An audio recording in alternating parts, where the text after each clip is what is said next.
Scalise. Thank the hockey player from Minnesota. And we've got another busy week.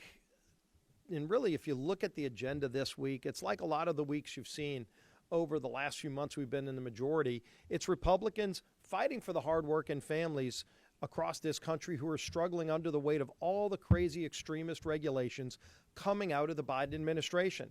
From bad energy policies to a bad border policy that's led to devastation across our country, fentanyl deaths, millions of people coming into our country, to now what we're seeing from the Department of Energy and the CFSB, the idea that you would ban gas stoves. Does the Biden administration not have more serious problems to deal with than trying to tell families in America what kind of stove they should be cooking their food on? And yet that's what we're seeing from the Biden administration, literally a plan to ban gas stoves. And this is coming from an administration who just a few weeks ago said they weren't going to do it. A few months ago, actually. You know, at the beginning of the year, they said, don't worry, we're not going after gas stoves, after they saw what happened in Elise Stefanik's state, where they went after gas stoves. Biden administration said they weren't going to do it until they then went after it and did it. And families are looking at this saying, why are you going to continue going after these hardworking families? They're trying to tell you what kind of car you can drive by banning gasoline and diesel engines.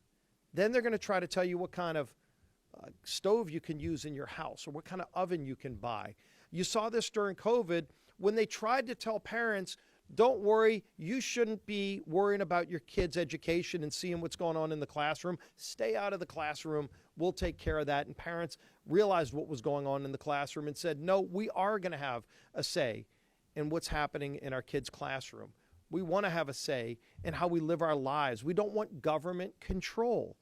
And you saw this over and over during COVID, where people actually did have choices, where they could move out of states that were trying to control every aspect of their life, and they moved towards states that gave them freedom. Look at the states that lost population and the states that gained population during COVID. New York, California, Illinois, go down the line. All of those states lost hundreds of thousands of people. And states like Texas, Florida, Tennessee, where they believed and embraced freedom, were the ones that were growing. And that trend continues. But in Washington, they haven't figured it out because they've got these extremist control freaks running some of these agencies that wake up every day coming up with these crazy ideas about how to change your life. And it's hurting hardworking families. It's not like these decisions don't have a cost.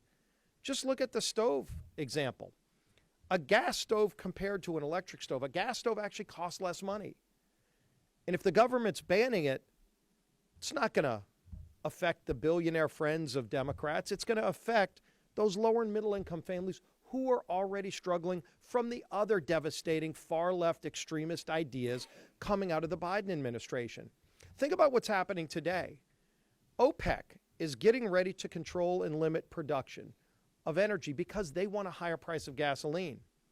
Now, that's a pretty big news story today. And it's going to be something that has a real negative effect on families all across America who are already paying 50% higher in gasoline costs. But that would not even be a news story today if the Biden administration stopped attacking American energy. If we were able to produce all that we can here in America with the safest environmental standards of any energy producing country in the world, then OPEC's decision today would be irrelevant because it wouldn't affect oil prices because America could pick up the difference. America could produce more, and the price of oil and natural gas would actually be going down.